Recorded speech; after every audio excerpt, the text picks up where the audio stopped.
Unit 4 Audit of Companies. Question first. Qualification and disqualification of auditor.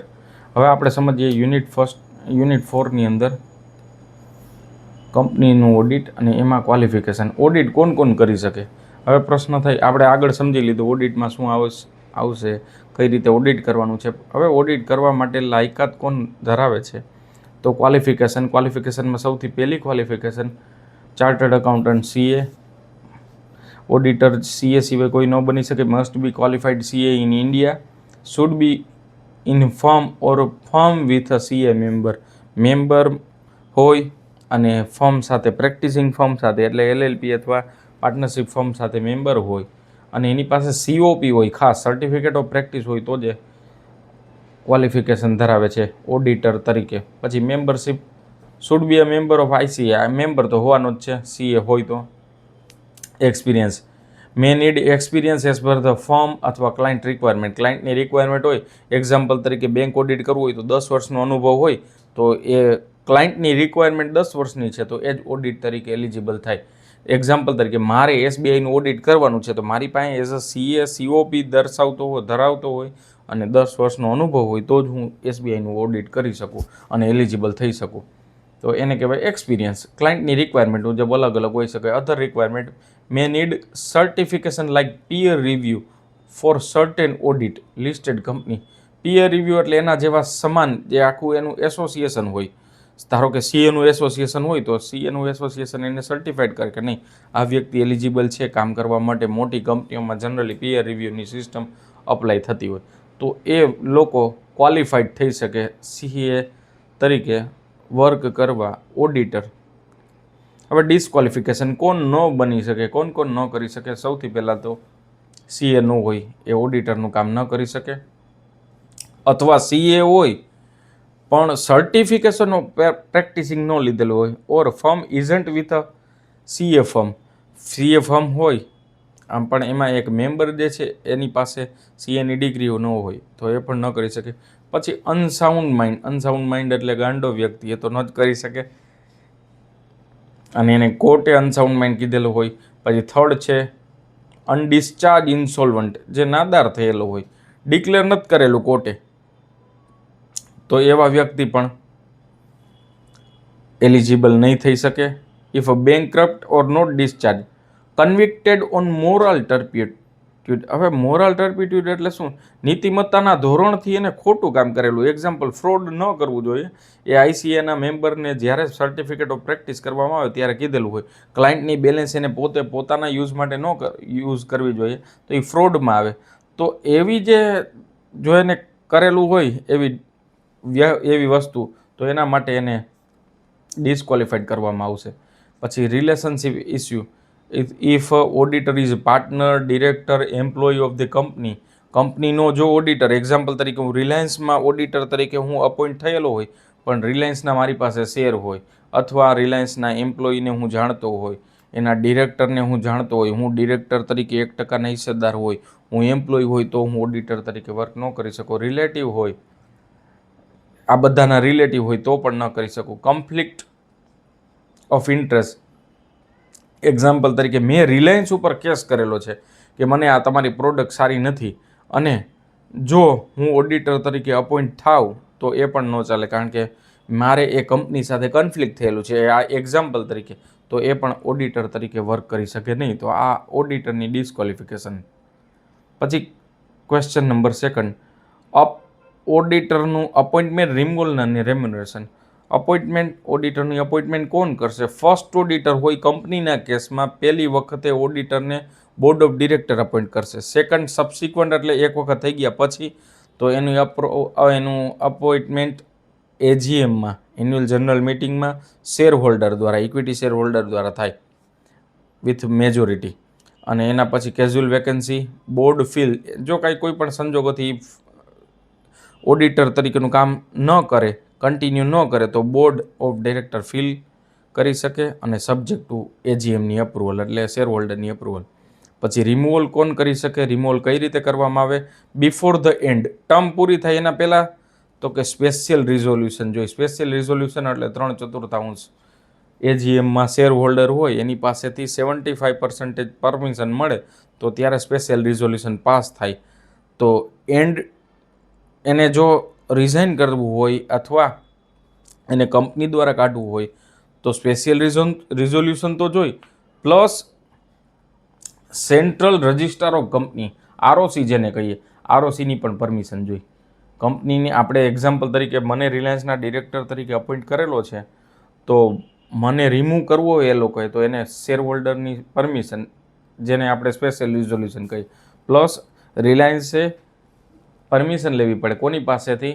Registrar of company એટલે ROC, central registrar of company CROC. પછી resignation auditor can resign citing reason. હવે mentioning their reason, auditor resign કરી શકે. Example તરીકે ફોરેનમાં જાય છે, ઓડિટનું કામ નથી કન્ટિન્યુ કરી શકે એમ, તો એને રીઝન સાથે એ રિઝાઇન કરી શકે. તો આ રિમૂવલની વાત થઈ. પછી રેમ્યુનરેશન એજીએમમાં ડિસ્કસ થાય ફર્સ્ટ, અને પછી એના પછીનું જે છે એ બોર્ડ દ્વારા ફિક્સ થાય. તો આવી રીતે અપોઇન્ટમેન્ટ, રિમૂવલ અને રેમ્યુનરેશન.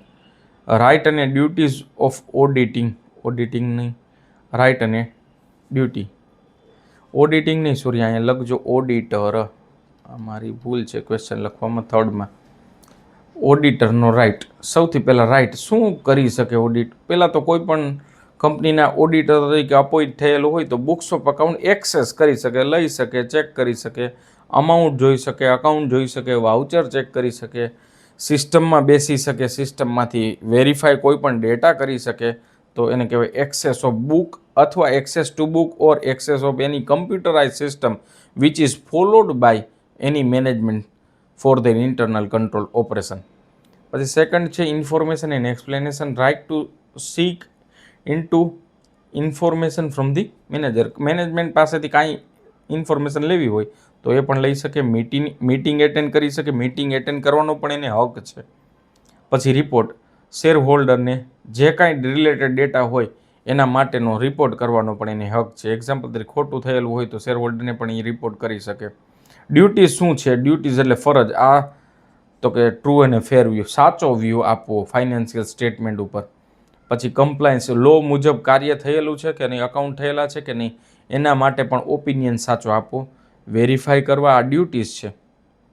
બુક્સ જોવા, ડોક્યુમેન્ટેશન ચેક કરવું, અને જો કાંઈ ફ્રોડ હોય, એરર હોય તો એને રિપોર્ટ કરવી ઓડિટ રિપોર્ટમાં.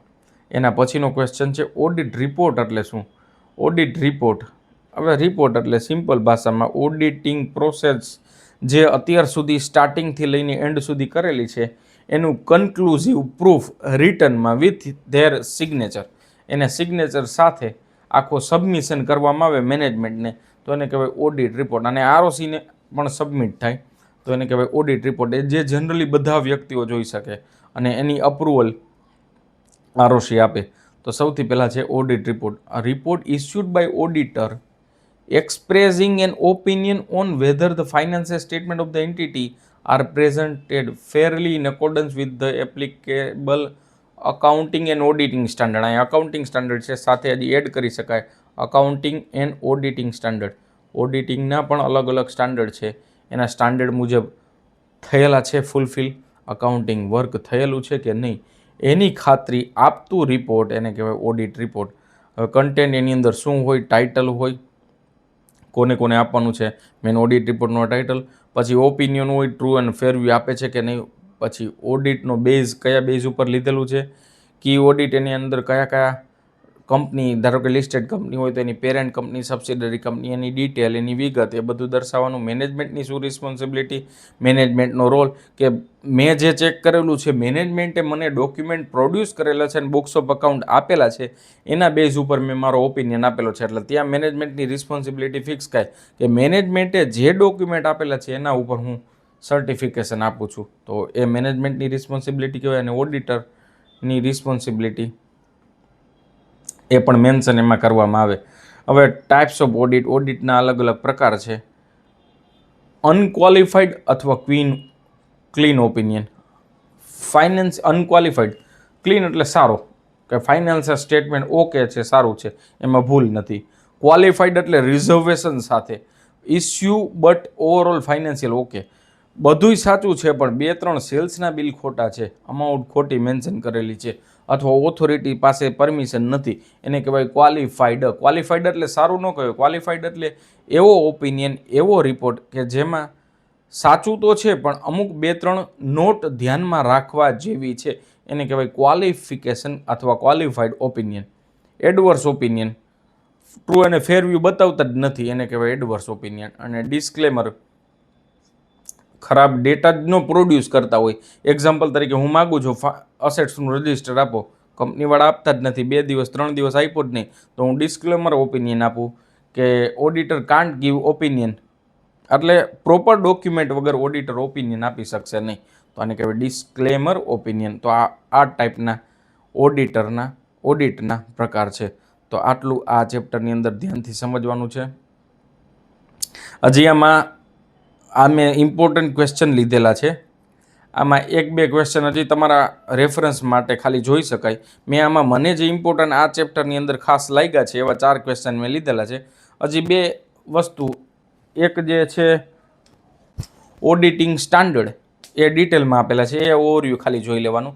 અને એટેસ્ટેશન એટલે શું કે ઓડિટર જે સર્ટિફિકેશન આપે છે, જે ફાઇનાન્શિયલ અકાઉન્ટ સાચા છે કે નહીં એની ખાતરી અને એનું પ્રૂફ આપે, એની ઓડિટરનું એટેસ્ટેશન કહેવાય. એ 1-2 ક્વેશ્ચન મેં આમાં લીધેલા નથી, બાકી બધો પોર્શન કવર થઈ ગયો છે. ઇમ્પોર્ટન્ટ ક્વેશ્ચન હતા, ખાસ બધાય રેગ્યુલર સમજીને, લખીને, વિચારીને. આમાં ડિટેલ વાંચવું હોય તો તમે તમારી પાસે રેફરન્સ બુક હોય એમાંથી વાંચી શકો, પણ ક્વેશ્ચન બીજા નહીં કરો, આટલું ખાલી જોઈ લેશો તોય ખ્યાલ આવી જશે.